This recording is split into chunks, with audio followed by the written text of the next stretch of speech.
$5.500. Ese es el precio al que cotiza hoy una onza de oro, superando todos los récords históricos jamás registrados.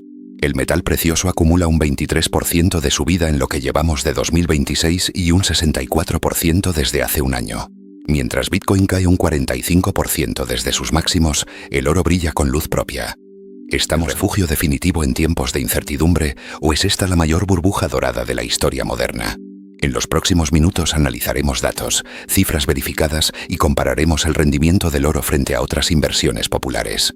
Soy Dinero Claro y esto es lo que necesitas saber sobre el oro en 2026. Antes de empezar, recuerda que este contenido es exclusivamente educativo e informativo. No constituye asesoramiento financiero ni recomendación de inversión. Recuerda que rentabilidades pasadas no garantizan rendimientos futuros. Toda inversión conlleva riesgo de pérdida de capital. Para entender el momento actual del oro, debemos retroceder a 1971. El 15 de agosto de ese año, el presidente Richard Nixon anuncia el fin del patrón oro. Estados Unidos deja de comprar dólares en oro a tipo fijo. En ese momento, la onza cotizaba a $35. Era el final del acuerdo de Bretton Woods y el inicio de la era del dinero fiduciario puro. La consecuencia inmediata fue espectacular. En solo 9 años, el oro se multiplicó más de 20, alcanzando los $650 en enero de 1980, impulsado por inflación de 2 dígitos y crisis del petróleo. Luego vino una década de calma. Pero en 2001, con los tipos de interés en mínimos tras el estallido de la burbuja.com, comienza un nuevo rally que culmina en septiembre de 2011. $1.920 por onza, en plena crisis de deuda europea y degradación de la acción crediticia de Estados Unidos. Entre 2011 y 2015, el oro cae un 45%. Los bancos centrales suben tipos, el dólar se fortalece y los inversores vuelven a renta variable. Pero en 2020 llega la pandemia. Bancos centrales imprimen billones, tipos en cero, y el oro supera los $2.000 por primera vez en agosto de ese año. Desde entonces hemos visto volatilidad, pero la tendencia clara.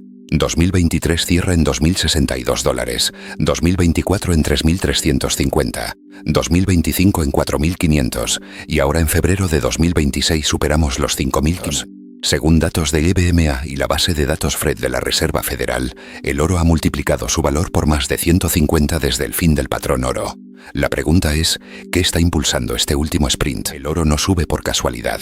Hay 3 motores fundamentales detrás de este rally histórico. Primero, las compras masivas de bancos centrales. Según el World Gold Council, en 2025 los bancos centrales compraron 1.183 toneladas de oro, el segundo año más alto desde que hay registros, solo superado por 2022. China lidera con 328 toneladas, seguida de India con 216, Turquía con 192 y Polonia con 123. ¿Por qué compran? Desglobalización. Tras las sanciones a Rusia en 2022, muchos países buscan reducir dependencia del dólar. El oro no puede ser congelado ni sancionado. Es el activo soberano por excelencia. China hasta ha aumentado sus reservas oficiales de oro en un 50% en los últimos 3 años, pasando de 2.110 toneladas en enero de 2023 a 3.205 toneladas en enero de 2026, según datos del Banco Popular de China. Segundo motor. Debilidad del dólar. El índice DI del dólar estadounidense ha caído un 11% en los últimos 18 meses. Los déficits gemelos de Estados Unidos fiscal y comercial superan el 6% del PIB. La guerra comercial con aranceles ha erosionado confianza del dólar como reserva global neutral. Tercer motor. Rendimientos reales negativos. Con inflación en 2.8% en España y tipos del BCE en 2.5%, el rendimiento real es negativo. En Estados Unidos con tipos en 3.75% y inflación en 3.2%. El real yield es de apenas 0.55%. Históricamente, cuando los rendimientos reales caen, el oro brilla. Es el activo sin rendimiento que protege contra la pérdida de poder adquisitivo.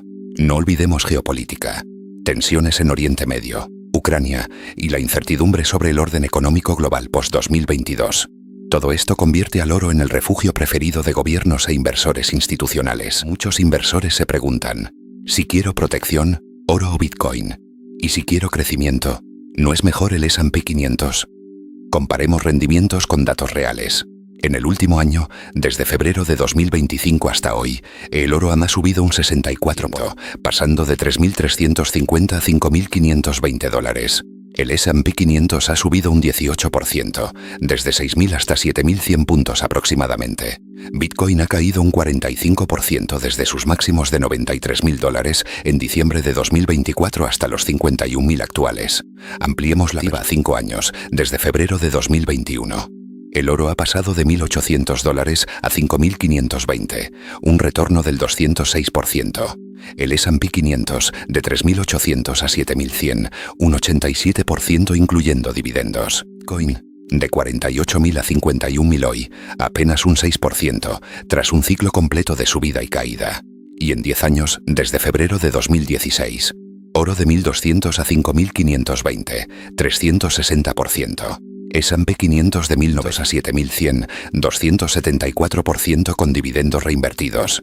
Bitcoin de $400 a 51.000, 12.675%, pero con caídas del 80% en 2 ocasiones.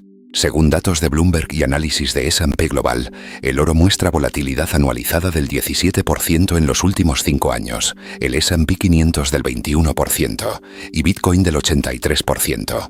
¿Qué nos dicen estos números?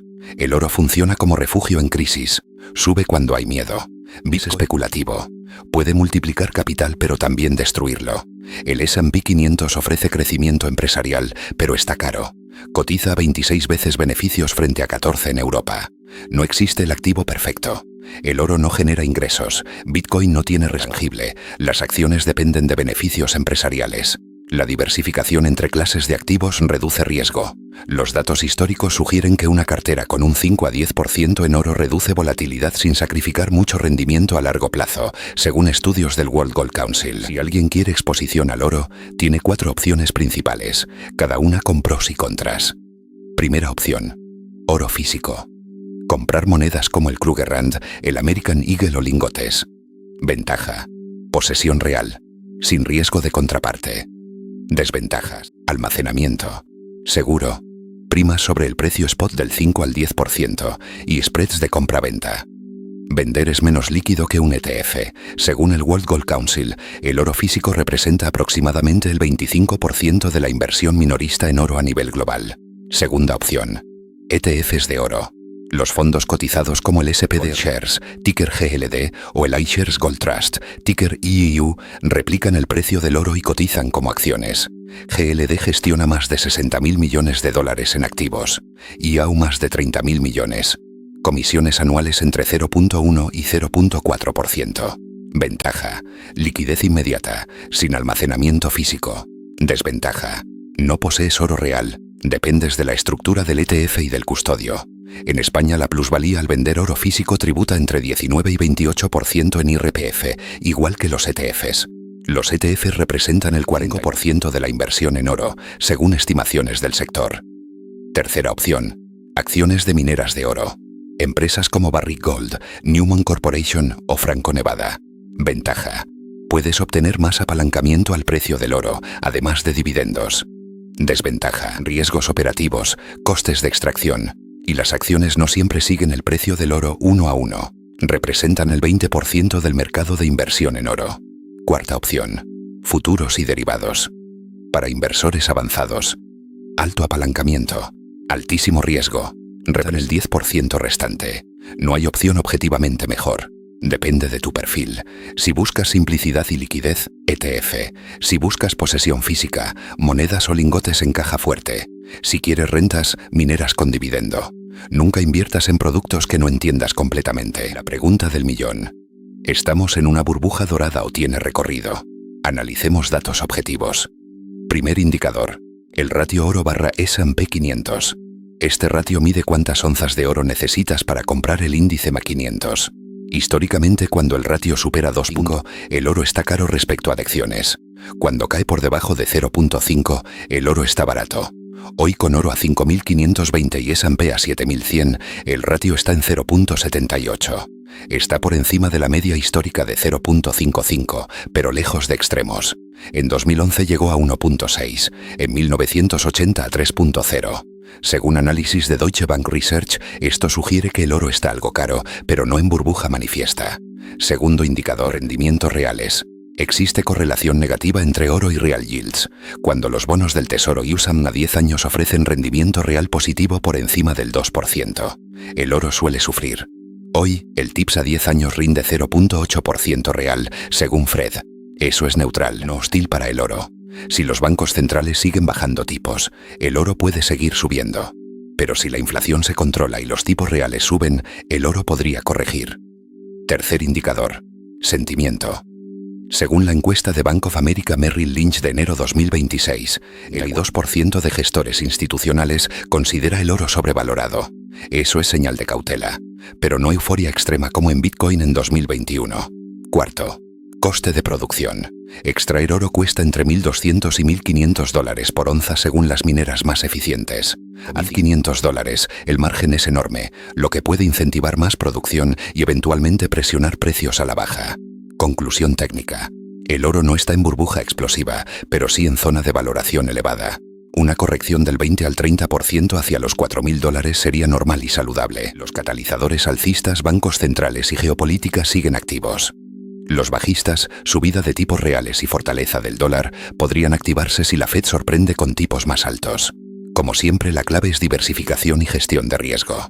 Nunca apuestes todo tu capital a una sola clase de activo. Recapitulemos. El oro ha alcanzado los $5.500 por onza, un récord histórico absoluto, impulsado por compras masivas de bancos centrales, debilidad del dólar y geopolítica tensa. Comparado con Bitcoin y el S&P 500, el oro ofrece menor volatilidad y actúa como refugio efectivo en crisis. Hay 4 formas principales de invertir: físico, ETFs, mineras y futuros, cada una con ventajas y riesgos específicos. ¿Estamos en burbuja? Los indicadores técnicos sugieren valoración elevada pero no extrema. El ratio oro/S&P 500 está en 0.78, los rendimientos reales son bajos y el sentimiento no es eufórico. Una corrección sería normal, pero mientras bancos centrales compren y la confianza en el dólar se erosione, el oro tiene soporte fundamental. No es recomendación de venta, es análisis educativo. Cada inversor debe evaluar su perfil de riesgo, horizonte temporal y objetivos personales. El oro no genera rentas, pero protege patrimonio en contextos de incertidumbre. La historia nos enseña que las modas pasan, pero el oro permanece como reserva de valor desde hace 5.000 años. La pregunta no es si deberías invertir todo en oro, sino si un pequeño porcentaje en tu cartera diversificada tiene sentido para ti. Si este análisis te ha resultado útil, dale like y suscríbete a Dinero Claro. Cada semana analizamos mercados, economía e inversión con datos verificables y sin promesas vacías. Activa la campanita para no perderte el próximo vídeo, donde analizaremos la concentración del S&P 500 y los riesgos de los fondos indexados en 2026. Déjame en comentarios. ¿Tienes oro en tu cartera? ¿Físico o ETF? Te leo. Nos vemos en el próximo vídeo. Hasta pronto. Recuerda, este vídeo tiene fines exclusivamente educativos. No es asesoramiento financiero personalizado. Rentabilidades pasadas no garantizan resultados futuros. Consulta siempre con un profesional cualificado antes de invertir. Toda inversión conlleva riesgo de pérdida de capital.